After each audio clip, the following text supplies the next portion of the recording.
Hi friends, இந்த மாதிரி ஒரு சூப்பரான நெத்திலி கருவாடு தொக்கு எப்படி செய்யுதுன்னு பார்க்கலாமா? அதுக்கு ஒரு சட்டி வச்சு எண்ணெய் ஊற்றி எண்ணெய் நல்லா காஞ்ச பிறகு க்ளீன் பண்ணி வச்சுருக்க நெத்திலி அதில் போட்டு இந்த மாதிரி லைட்டாக பொன்னிறமாக ஆன பிறகு அதை எடுத்துக்கறலாம். இப்போ அதில் இன்னும் கொஞ்சம் தேவையான அளவு எண்ணெய் ஊற்றி நான் 4 வெங்காயம் கருவேப்பிலை போடுறேன்.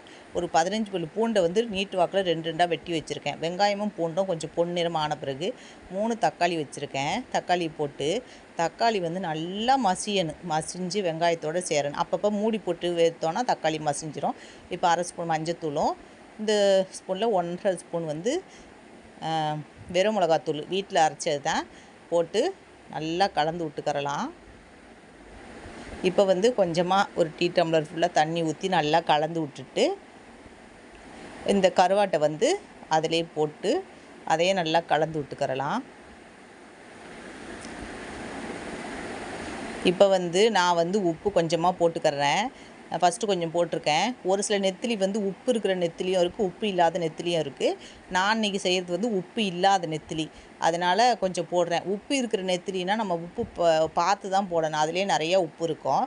இப்போ அவ்வளோதான் போட்டு நல்லா ஃபுல் ஃப்ளேம்லேயே வச்சு இந்த மாதிரி சுண்டி எடுத்தோன்னா தண்ணிலாம் வற்றி போயிடுச்சு பாருங்கள், எண்ணெய் பிரிஞ்சு வந்துருச்சு. நிறைய பேர் குழம்பு மிளகாத்தூள் போடுவீங்க, தனியாத்தூள்லாம் போட்டு வச்சுருப்பீங்க. மஞ்சத்தூளும் வெறும் மிளகாத்தூளும் மட்டும் போட்டு ஒரு முறை வச்சு பாருங்கள், நல்ல டிஃப்ரெண்ட்டாக டேஸ்ட் இருக்கும்.